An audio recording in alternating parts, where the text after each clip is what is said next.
I'm invisible. I'm invisible. You're invisible? Why are you invisible? Because I'm a G-H-O-S-T.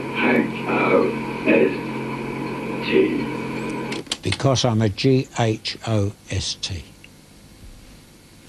Yes, he had quite a sense of humour. He also used to swear a lot as well.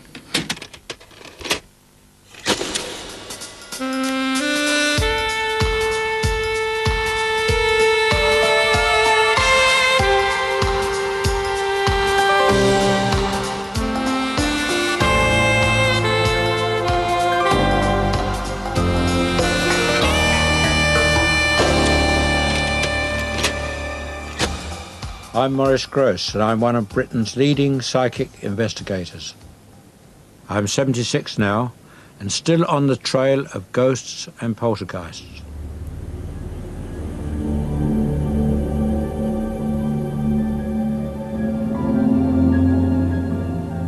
In 1977, I led a team which investigated what is now regarded as the world's most famous poltergeist case, the Enfield poltergeist. It became world headlines at the time, mainly because of the strange, gruff voice that came from a girl called Janet.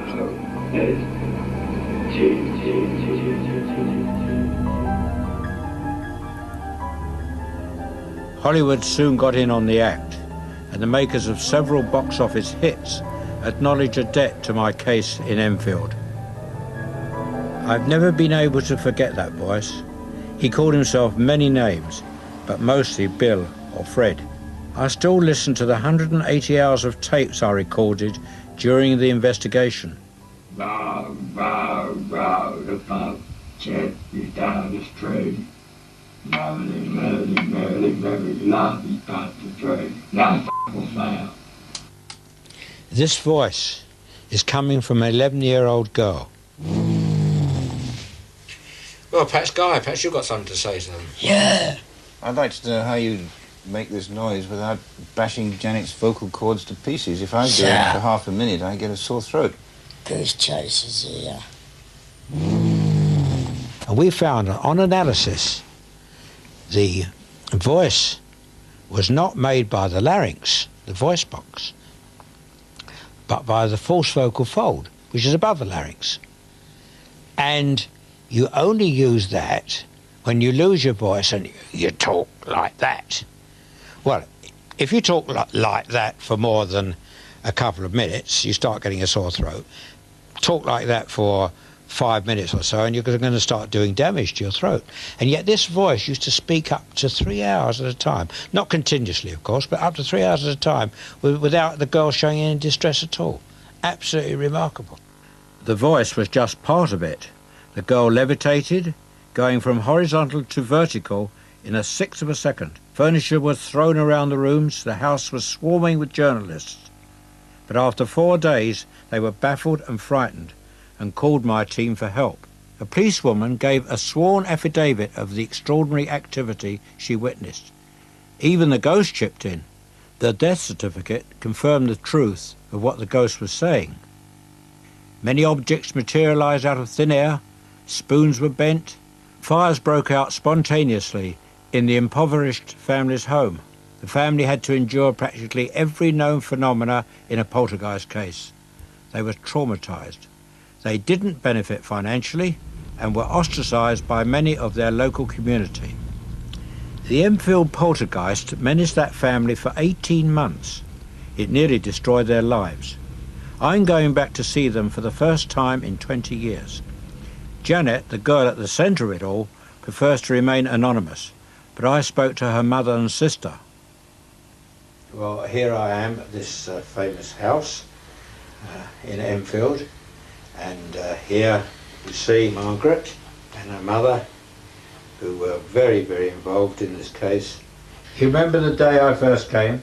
Yes, I remember, Mr. Grosse, and you was on the case ever since then, onwards, and you saw everything and took note and explained to us You remember when the reporters and journalists were here, how did they carry on? I could see the fear in some of their faces also, and they probably could sense that we was dead scared and wanted to run out any minute. I know I did. And my sister did, I know that. I remember one of them came in and he explained to me that I'd got a poltergeist in the house.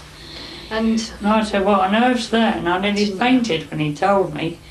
I didn't even know what it was. In fact, I don't think any of us did. And we couldn't even say the word poltergeist until Mr. Grosse from Psychical Research explained how to say poltergeist. That's me. and also what it actually meant in, was it German?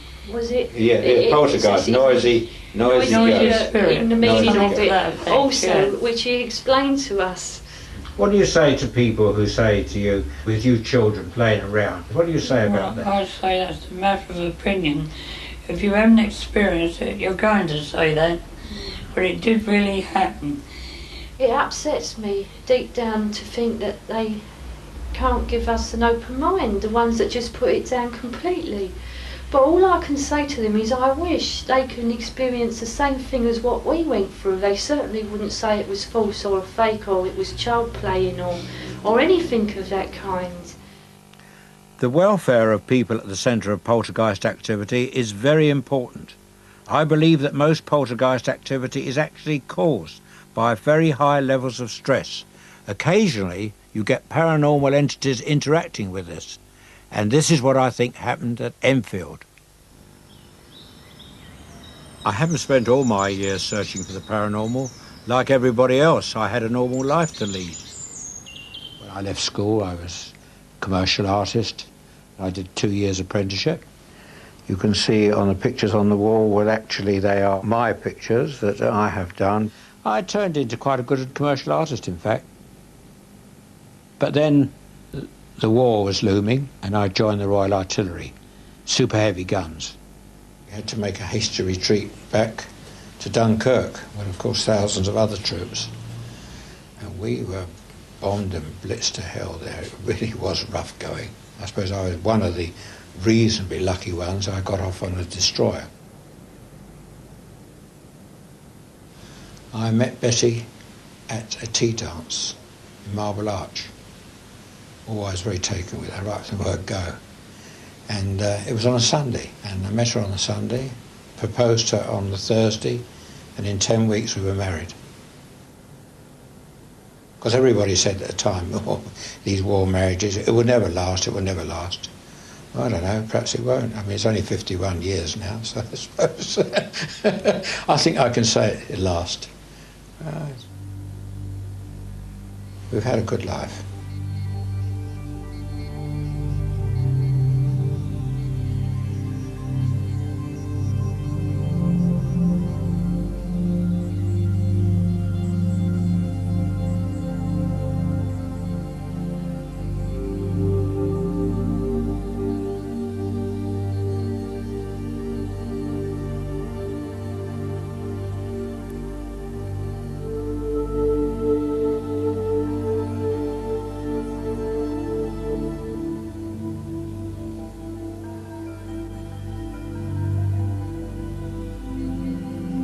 A good life, that is, until the death of our youngest daughter, Janet, in a road accident. Betty and I believe that Janet tried to contact us after her physical death. You might believe that was just our way of dealing with bereavement, but it was a turning point in my life. I decided to carry out serious research into the paranormal and join the Society for Psychical Research. This is now my psychic HQ. The Society is the world's leading centre for the scientific study of the paranormal. I'm the chairman of the Spontaneous Phenomena Committee. People write to us from all around the country with their strange cases, which we investigate on a non-fee paying basis. Can you recap on who he said was psychologically disturbed? He said What something name of who was it? Because there's so many names. That's the covering letter, isn't it? Yeah, on the covering letter.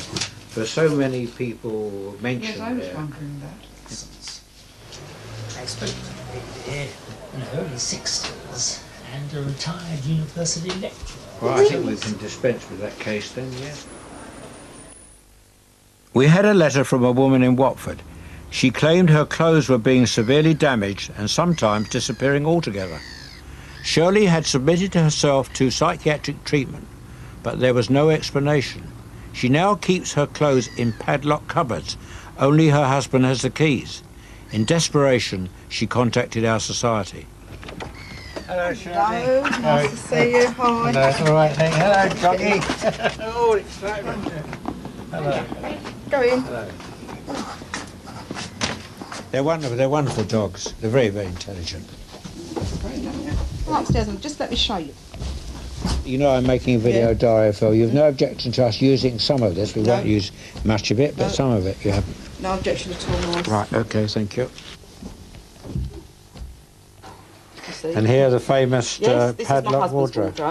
Padlocks on that one. This is mine with the stronger lock and chain. Again, I don't even touch these normally. You can't, can you unlock No, my husband's got the keys. There's only one set and he's got them with him. Have any shoes or clothes or anything disappeared from that one? Oh, yeah. Whilst it's been padlocked up recently? Yeah. Yes, oh, yeah. In the last few months I've had a shirt from there and a skirt. Sometimes I forget and then I suddenly think, oh, I haven't seen that skirt or whatever. And from the bottom, I mean, my brown boots were actually in that wardrobe when they the box. We actually found the carrier bag in the bottom of that wardrobe. Now, when you want anything out of there, you have to ask your husband to I leave, if he isn't in, I leave him a note. I had to leave him a note actually last night to leave this skirt and sweater Well, that's out. Dreadful. Yeah, really? And sometimes he goes out and I have to say, excuse me laughing, but it seems to be a ludicrous situation. I don't tell people, I don't say anything to anybody. Come on, dog, you're the one who's responsible, I'm sure. You are responsible for it. Oh, look at him wagging his tail. I wish he knew. If that dog could talk, he'd be able to tell me a lot of things. Yes, I'm sure he would. Yes. May I suggest to you that you stop all this padlocking business and get back to a normal life. And if things still disappear, you start to accept it and see then whether it starts to diminish. I think, you see, I think what is happening is that let's assume that it is paranormal activity. I mean, make the assumption it is paranormal activity. By having all these padlocks and bolts and sleeping in the spare room, you are continuing a high-stress situation. Now, if you're continuing this high-stress situation, and if it is paranormal activity, if it is teleportation, the movement of objects, or whatever is happening to the objects, being cut up, so on and so forth, the stress situation is going to make it worse. Remove this stress situation and see what happens. See where, because we've tried everything else. We've tried the hospital, we've tried social workers, we've tried psychiatrists, and also we've tried hypnosis with me, and nothing seems to have worked. Well, let's try and get back to a normal state of life where you remove all the bolts and the locks and everything else, and you have complete access, and you go back to living as a normal person with your husband. We have done this once, haven't we? Yeah, well, do it again. Do it again. Get back to normal. What I want for Shirley is for her to get back to a normal way of life. I've dealt with hundreds of cases over the years. Most of them involve great personal distress. Visiting people all over the country is fascinating, but very time-consuming.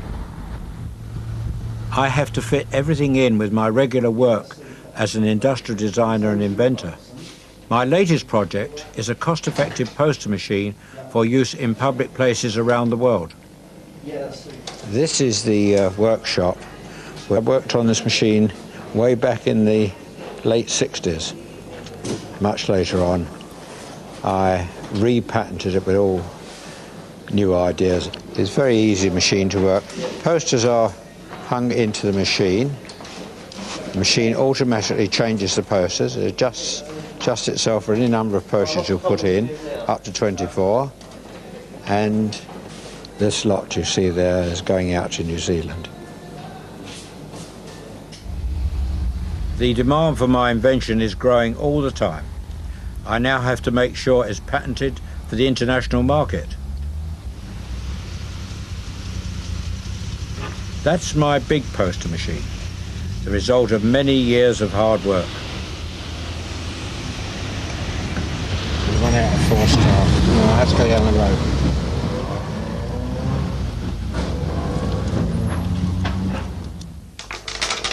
road. This morning I was clearing out my workshop, something I don't very often do, and much to my surprise I came across my second invention that I patented after I came out of the army in 1945. For this moulding here and the moulding for the head I had to get a licence.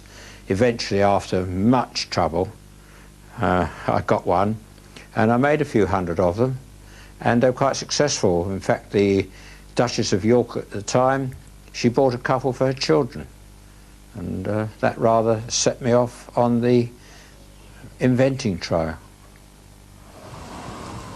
I devote much of my time to collecting documents, tapes and photographs which record unexplained events. I hope to leave a solid legacy of evidence behind me.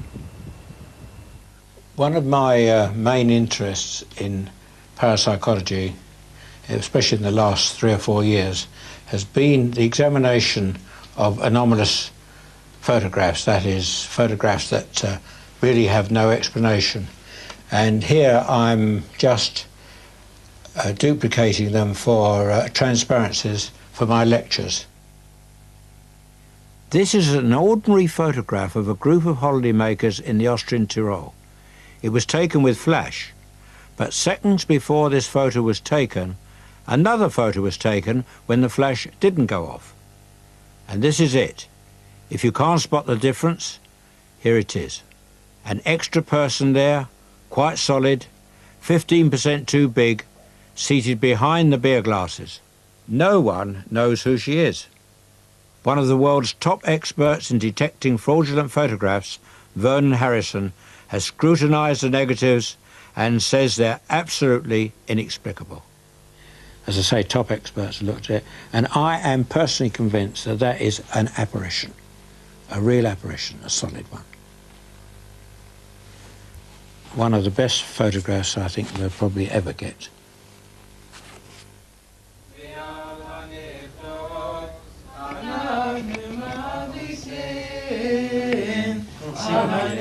To some people, there's a big problem relating psychic research to my Jewish religion. It's not a problem for me. There are also those who think I'm a bit obsessed with poltergeists and ghosts. But my family know me better. To them, I'm just dad or granddad.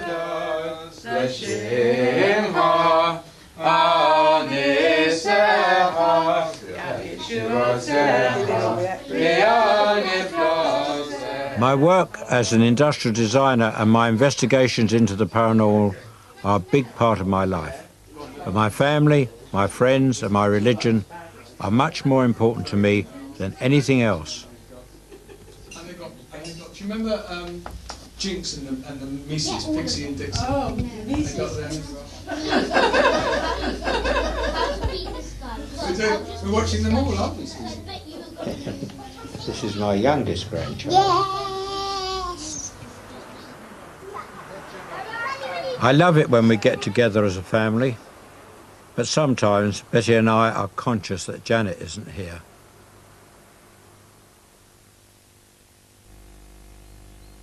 You know, sometimes it's hard to remember back all those years, isn't it?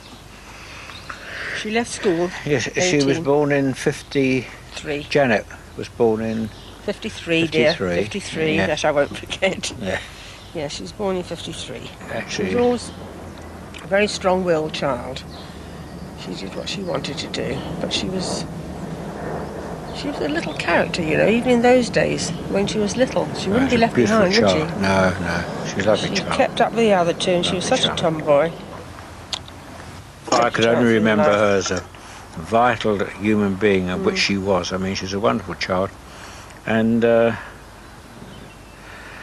that's how I wanted to remember her, and that's how we've always remembered her. And as you say, you never get over it. Yeah, for sure. Oh, time helps, but losing a child, especially your youngest child, is... It doesn't really help. It's just that you get used to what you have to go through, and life goes on and other things happen. And you get used to life. It recedes, but you never ever forget. And you always feel it. We were very depressed about it last week. Very depressed indeed. Mm-hmm. Happens. I often wonder what would have happened had she lived. How different our lives would have been. Your life would have been quite different. Do you realise that, don't you? My life would have been quite different because it was the extraordinary things that happened when she were around about the time she died. The extraordinary psychic thing, what I consider to be psychic, and so did you, that happened that sort of launched me on to this determination to try and find out more about what happens when you die and what psychic research is all about, and that's how it really started me all off. The death of a loved one often sparks off paranormal experiences. I took on a case in Yorkshire where a couple reported that their son, who had died in a road accident, was appearing on their television screen. Off when they took this photograph. Right, let's start from the beginning, shall we? The story. It started in October. Like a freezing cold presence come round me. And like I could feel like something, like all my legs, like touch me, like all my legs. Cobweb. Yeah, and I like get these cobwebs like over my face and that. There are certain situations where straightforward poltergeist phenomena, like things flying about, water happening, fires happening, all those sort of we ain't out like that. I know, you won't either. I see a parallel between your case and my case. Yeah, but what about this, what's round her all the time then? Well, that's because she's very, very sensitive.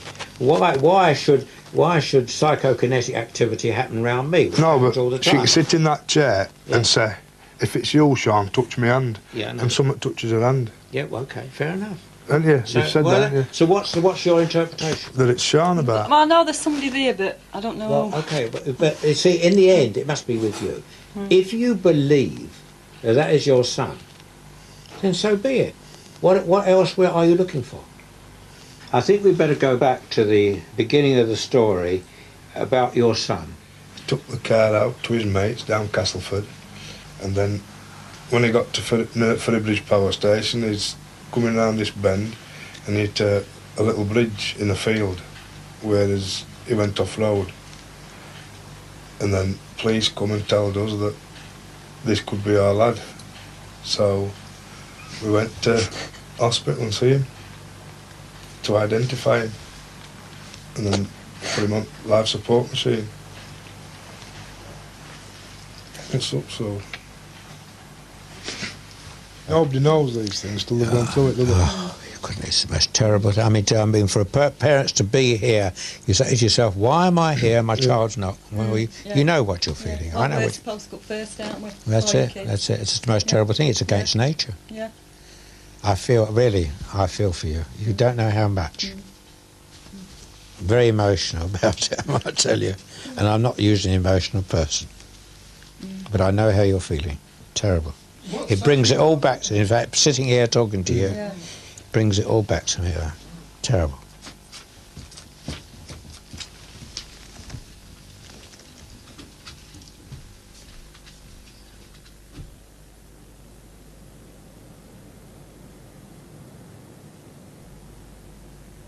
Betty and I are having a little get-together this evening with our oldest friends. We've all been together now for most of our lives. Will he tell you the absolute truth? I said, of course he does. I said, what he tells me is the absolute truth. He said, well, had he seen a ghost? So I said, I think he has. Oh, he said, what time was it? He said what? What time was it? Marilyn and Oliver and Jonathan. All grown. They're growing so big, all of them. I know. Yes. What have you been doing with yourself, Harold? Well, nothing special really, just keeping my mind occupied, doing some gardening. This photograph was taken in about 1936. That's Julius, the one who died on the right. There's Ralph in the centre, and me posing like Charles Atlas. Yes, that was when we used to go to camp once a year. Gave us good training for the army. You were a captain? I was, yes. A captain? sergeant in the Rifle Brigade, a glider pilot at Arnhem, captain in the Royal Artillery, acting major, captain, acting major in the Royal Artillery, And a major... major acting lieutenant colonel in the RASC. You put him up one, Ray. You put him up one. I find intensive care in most of the hospitals is immaculate. But never. They Not try, when they anything else. try. But never. They It is try. mixed. But the ordinary wards, Intensive care is mixed. the ordinary wards are diabolical. That's what he was. Jerry, what were you going to say? What I was going to say was, when Alice Alice was in a coma. Well, She was mixed put in wards are intensive terrible. care. It's a long Very time few. ago, Jerry. About 20 years Yes. ago. And she was One of the questions I'm often asked is, how do I investigate a poltergeist case? And not how I particularly investigate it perhaps, but how does anybody investigate a poltergeist case? Let me say it's not easy. It's very difficult indeed. First thing that happens, of course, it's usually a cry for help. Somebody rings the society, or may even get on to me personally and tell me that they've got some activity going on which is they find extremely disturbing, and would I come along and help them? The first thing that one has to do is determine whether the case is genuine or not. It's important to listen very carefully to what the people have got to say. The little girl used to be locked in the attic by her father when yes. she had a fit. And we found that this door had a bolt on it. The bolt is on the outside? Yes, it is odd, isn't it? Oh. We use it as a box room Yes. because no one wants to come in here and it is extremely cold. Oh, it is cold in here, isn't it? Don't trip up. Very cold indeed. My God, this is rather spooky to say the least. Laid in bed quite comfortable, and all at once I saw this thing come through the window. And she was just going like this, doing this, as if feeling her way to go somewhere. I was not a bit afraid, and I was absolutely fascinated to watch her. And she just turned off and went straight through the shut door. Closed door. I've never experienced anything like it. It's not just houses that are haunted. The pilot who flew this Lincoln bomber said he would haunt it after his death. Strange noises have been recorded over a period of years from inside the cockpit that have nothing to do with metal fatigue. Now that was a sound close to the microphone. That was actually in the aircraft. That's quite a strong one. As is often the case, nothing conclusive happened. Sometimes I work with a younger set of investigators who are particularly keen on all-night vigils using high-tech equipment. I brought along my camcorder and thermos flask. You're basically using this evening the temperature sensors and cameras? Yeah, we have cameras. And, we have an infrared camera upstairs as well. You've got an infrared camera, yes. We also have a Geiger counter to measure you background have? gamma Oh, radiation. interesting, And correlative digital thermometers as well, just to double check for accuracy. But supposing the ghost makes it malfunction. Well, I would find it immensely hard to justify why 3 or 4 digital thermometers should malfunction at exactly the same time on independent power sources. Everyone synchronised watches, please. Mine says 11:36. Oh, sorry, yeah, red one on. Right, well, I'm going upstairs and Right, go consult the I've scope, got the Maurice, Geiger show counter. the John Wall room. The Geiger counter established that the most radioactive thing in the building was me. Yeah, just put some logs on the fire. Okay.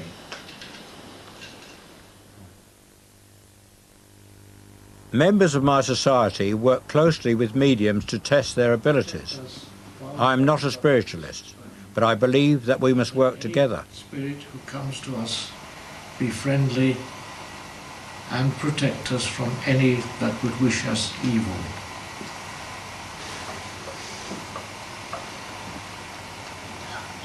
Is anybody there? If there is, would they please spell out yes? No. Life after death. We by allowing the video will have helped you with your investigations. At heart, I'm a skeptic, but there's nothing more convincing than an actual recorded incident. Sometimes you get lucky. What we'll do is we'll try and do the first visual starting at, let's say, 11:40. Right, I think we can get to work, don't you? 5 minutes. We're going up to the long gallery, aren't we?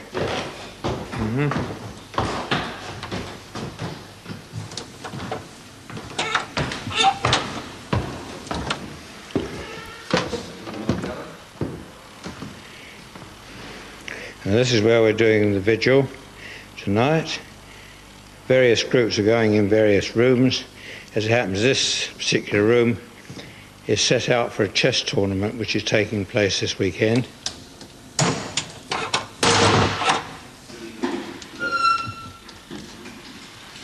Okay, Maurice, I'm just going to turn the lights up and we'll get the vigil underway. Right, okay. Yes, well, I'll sit here by the fireplace since you've been having some phenomena around here. How many vigils have you done here? Here I've done 6. You've done 6 here? Well, what actually have you seen or heard here?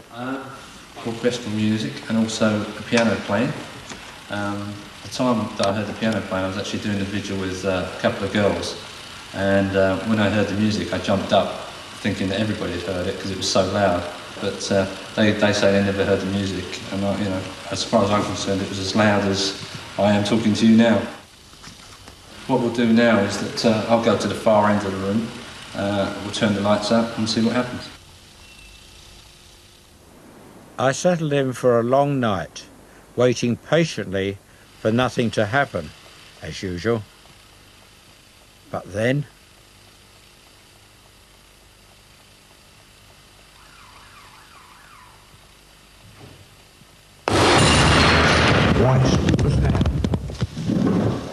Here we are. Is this recording? Yeah, but shine the camera. Well, I certainly didn't because I was just sitting here and I was almost dozing. It came with tremendous force. Yeah. And if you thrown it, the cup would have broken and the pieces would have shot at least, I would have guessed, another 6 foot. Admittedly, I could sit here and I could have thrown it, but if I'd have thrown it, as you said before, the pieces would have ended up halfway down the hall. But it appears that the cup came from above, dropped down and actually thrown heavily, do you agree, onto the floor? I totally agree, because the amount of force that was behind that, the noise that was made, the acoustic noise that was made, it came from above with a great deal of force. I think it's incredible that we've got it actually on film. Very lucky indeed. We'll go down and tell them what it's all about now. Right, ladies and gents, it all happened. Did you hear it? Oh, you did hear it. Oh, that's interesting. 23 minutes past 12. That's it. Where were you? We were in the grand salon. Yeah, now, is it one of your cups? Well, I don't recognise it as one that we would regularly use. I'm not suggesting that it's never been in the building because there are various cups around. But if it was up, I don't know how it was upstairs because it wouldn't be one that we would use for the public. It might be one that I might, and it doesn't fit in, does it? We haven't got all of it here anyway, so... I think it is all there. No, it's not a full pack there. There's bits missing.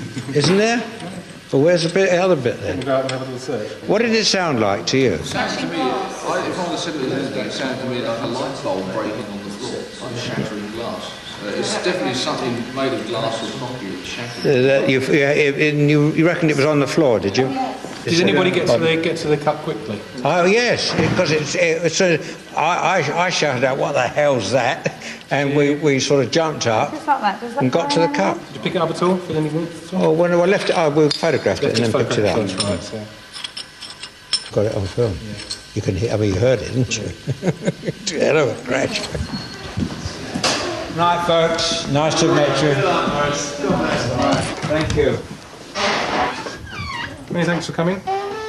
Oh, thank you for putting the show on. Don't know, was it us putting the show on or you? Thanks very much. Bye-bye. Do you think it was a show? No, certainly not. I mean, it's the real stuff. That's the real thing. No, we don't very often get that, and we very rarely get it on camera. We've been very lucky tonight, very lucky indeed to get that. Because you might have just had the camera turned off at that moment. But there we are. This is not the first time in my life I've witnessed objects materialising, apparently out of thin air. In parapsychology, this phenomenon is called an apport. This teacup apport that came in Charlton House when we were there and smashed on the ground is very exciting indeed. But it has a parallel with an apport we had in the Enfield poltergeist case, when 3 stones actually appeared in the room in front of me when I was on my own there. They all fit together to make one perfect stone. Can't hold the camera and put them together, but there we are. So there we have very similar apports, that is, objects appearing to come from nowhere and crashing into the room. I'm going to put it to my committee, tell them what happened, and see what their reactions are.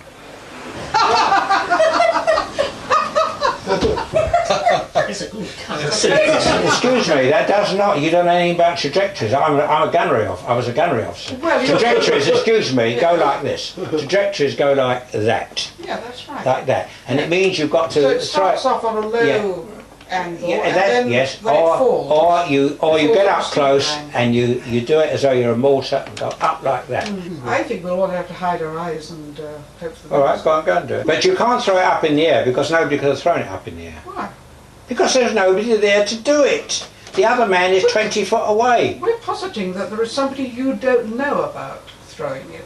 But there's nobody else. Somebody crept in from that other... Oh, don't be so silly. Mary Rose, don't be so silly. There's a proper vigil going on and everybody in the house is accounted for. All you've got to do...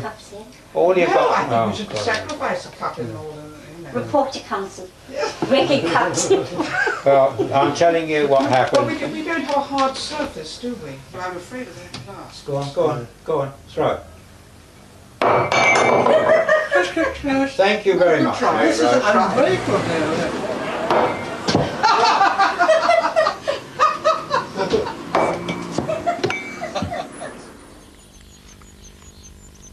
You have to learn to live with scepticism in this business.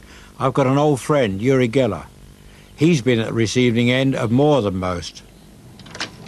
Oh, hello, Uri. Hi, how are Nice to you? see you. Lovely You're to see you. filming, huh? Yes. Come on in. I'm filming. You know, you caught me exactly exercising, Have I? so Oh. come follow me, come on. Right, okay. Come up to my exercise room. You know, there's a routine I do Yeah. that I don't, interrupt that for anything in the world. No? Oh, well. Even if you would have come with the Queen of England, Yeah. with all my respect, I will continue to exercise. Okay, fine. Come in here. It's a small room, so just... Wonderful. Oh, that's Yeah. It's really discipline. lovely. Yeah, It's devotion. yeah, It's concentration. yeah. And it's mind over matter. Yeah. It's actually mind power. Yeah. To will yourself to do this every day for 20 years, that's willpower. Yeah, I remember the last time I saw you, you were on your bicycle. That's right. You make me feel tired. Just watching. Do you have enough light here? Yes, plenty of light, yes. Follow me.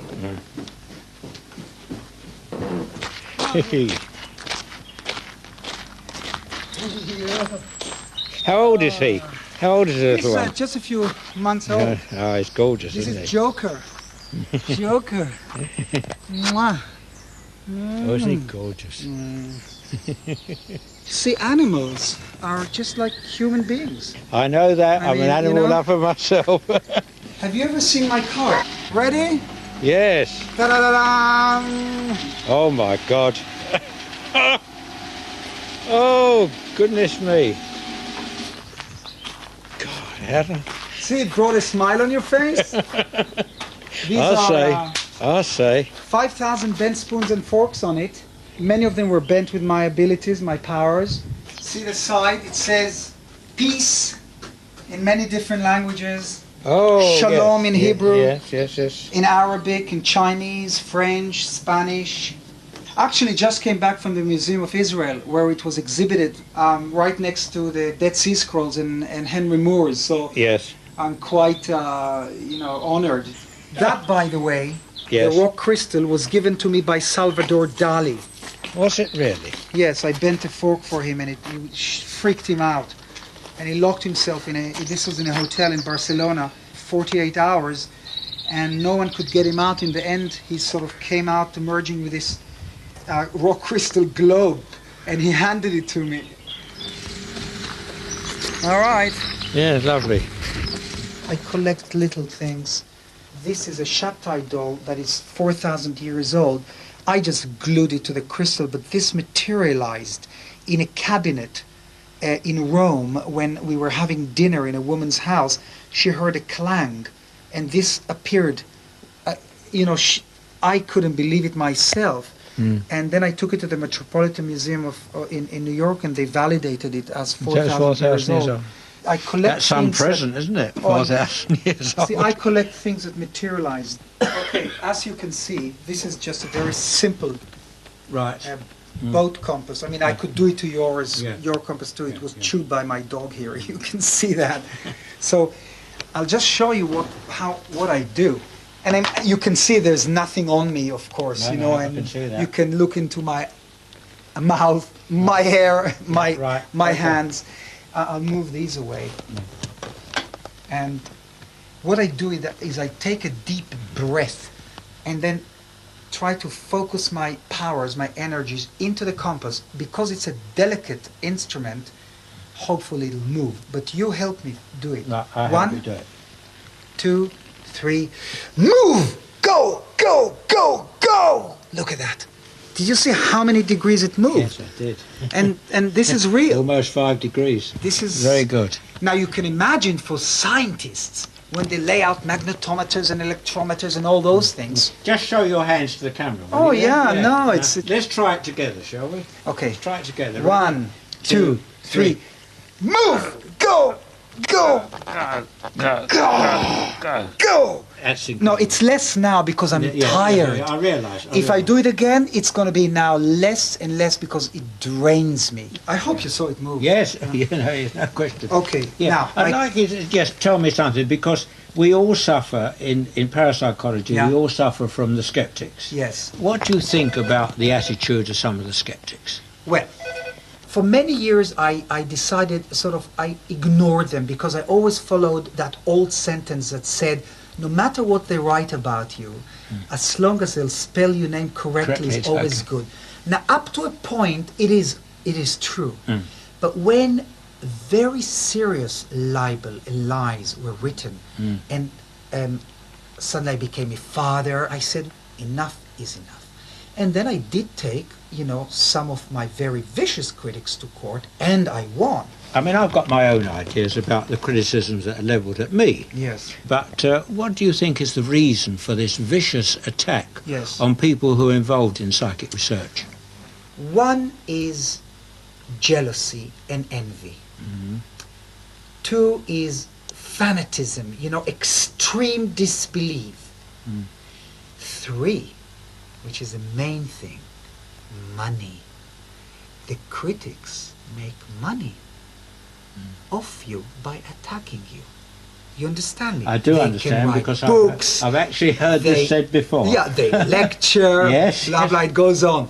But it's the minority, Maurice. Do you understand? I know they're a minority, yes. And let's face it, who wants to be negative? Who wants to make their living out of negativity? Poor people. I'm sorry for these people. And I, in a way, I don't want to use these harsh materialistic terms, but I laughed all the way to the bank at the end of the day, because what I did is I said, well, I mean, if you don't believe, it's your problem. I will just go on with my life. I will branch my powers into other areas like divining and dowsing, finding oil and gold. I will continue writing my books and do my TV shows, and I will ignore the side that keeps bombarding us. We want more proof, but do it under these conditions. Do you understand me? My experiences have been too strong. I mean, my personal experiences as a paranormal, I couldn't be a disbeliever if I wanted to, because of the things that have happened to me. Exactly, I mean, particularly. I mean, that's exactly what I'm saying. But you see, it's very difficult for people to believe who have never experienced anything. I know. They don't understand what you're actually talking about. You see, if it doesn't relate to their physical world, they don't understand what you're saying. To them, to these people, it's pure imagination that's at work, and of course we know that it's not. Yeah, I know. And let me tell you, I always adored you. Thank you. I respected you. Oh, thank you. I thought that you are like a tank. You are that vehicle that no one can stop, and I mean that in a very look at me. Very kind of I'm you not to saying say. this to I'm not saying this to compliment Very kind you. of you to say. Every time I read your articles and people that told me about you, I mean, you were like a thrusting. You were just going there, head on, and you were giving it to them, and you still are. Yes, and let me tell you, I know you from, if I'm not mistaken, from 1975 or 6. 1976. You my daughter haven't changed a bit. Thank you. You look youngish. Well, you radiate positiveness, and look at you. You are. I bet that you're a happy man. Oh yes, I am. Aren't you? Yes, of course I am. Now you put a skeptic in your seat.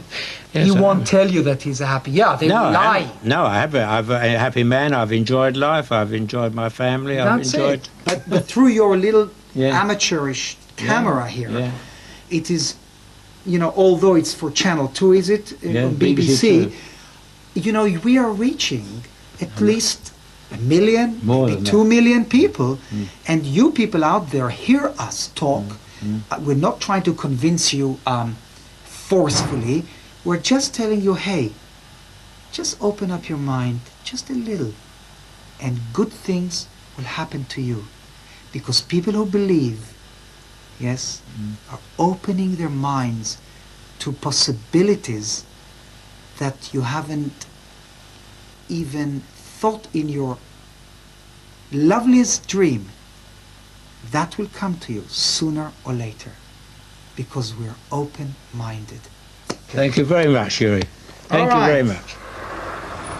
I intended to do a whole range of tests on the Crashing Cup episode, but in the meantime I went back to Yorkshire.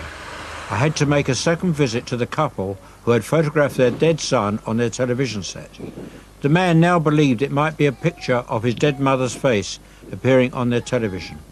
I approached them filled with my own questions about their case.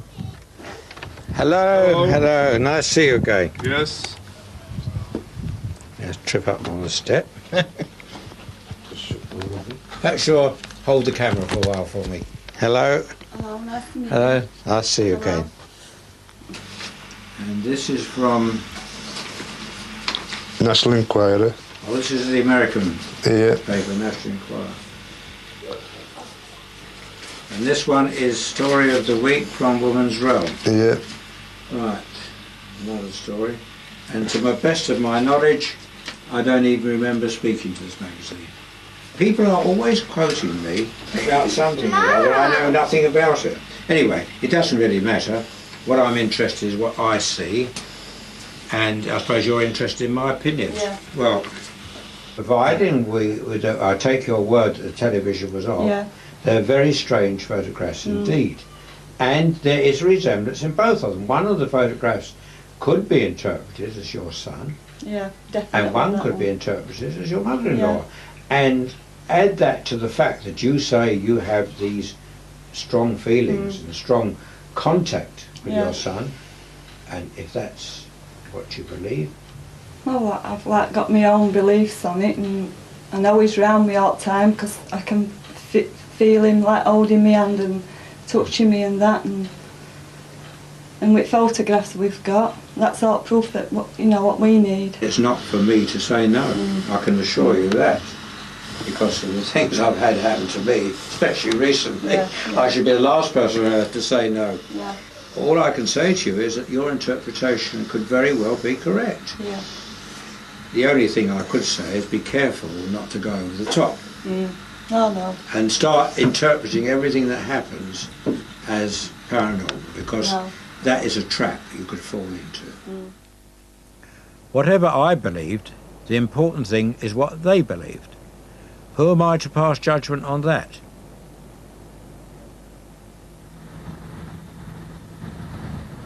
The workings of the mind are so complex that to convince other people you have experienced the paranormal, you must have evidence that can be tested. And the evidence must pass the test. This is Chris Walton, and there's Herbert. Now, Les was in the room with us, and Chris was in charge of the whole operation. Now, first of all, Chris, how many people were on this vigil that night? 11 people were on the vigil, right. Now, how do I know that there wasn't some joker in the pack who literally came in, opened the door, threw the cup in the room, then ran out? Everybody that was here was a member of our vigil teams, and they're people we trust. Yeah. And we know. Were they all accounted for in their rooms? All accounted for at the time the cup was broken. Now, what is the chance of some joker who was in the house before hiding himself? In one of the rooms that we were doing the vigil in. While you were actually doing your guided tour, I went around the entire house and checked every single room, checked places that not a lot of people know about in this house, and ruled out the fact there could be anybody else in there. You've done how many vigils in this house? In this house, I've lost count, probably getting on for about 20. Have you really? So you know the house very well? I know the house better than most people. So again, I'm going to ask you the question, is there any likelihood that anybody could have hidden themselves anywhere in this room? In this room, absolutely no chance at all. As far as I'm concerned, there's no way anybody could hide themselves in the house. Let's look at the alternative.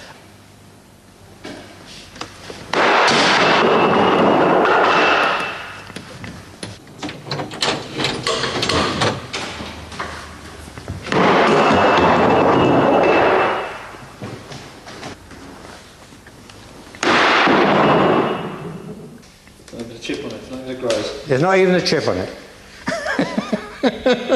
You ready? Right, okay, lovely.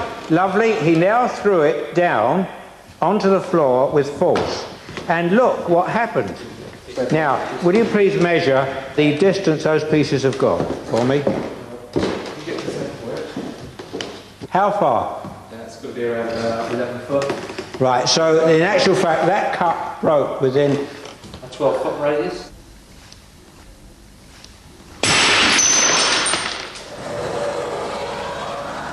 Something was very peculiar about the sound of the apple cup crashing compared to the sound of similar cups we had just tested. I took the tapes to the BBC sound experts for analysis. On a first hearing, it does sound much more than a cup, because you'd expect the little tinkle tinkle of the cup, and that has a very, very bass sound to it. It's like a big thump or an explosion or something. It's also very loud.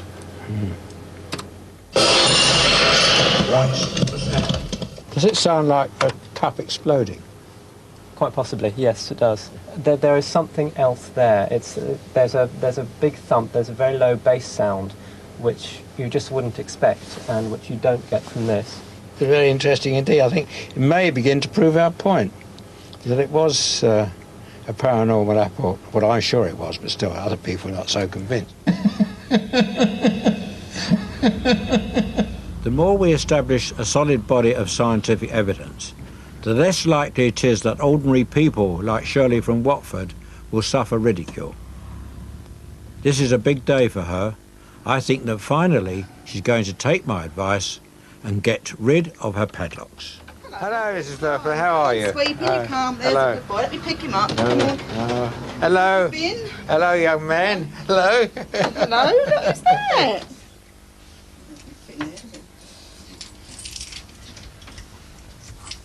And here's the wardrobe all locked up. Every day, every night. That noise. Sounds like a jailer.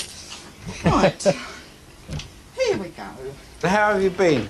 I've got my act together now. When I was ill, after I saw you, I was cracking up. I mean, there was no getting away from it. I mean, you were in a fairly bad state. Yeah, and I think I probably got worse after that. I got to the stage where I didn't want to go to work because I didn't want to go out of the house. I mean, the job I've got now, I love. It's only a sweet shop. It's the best thing I could have done. Yes. It's opened up a whole new life for me.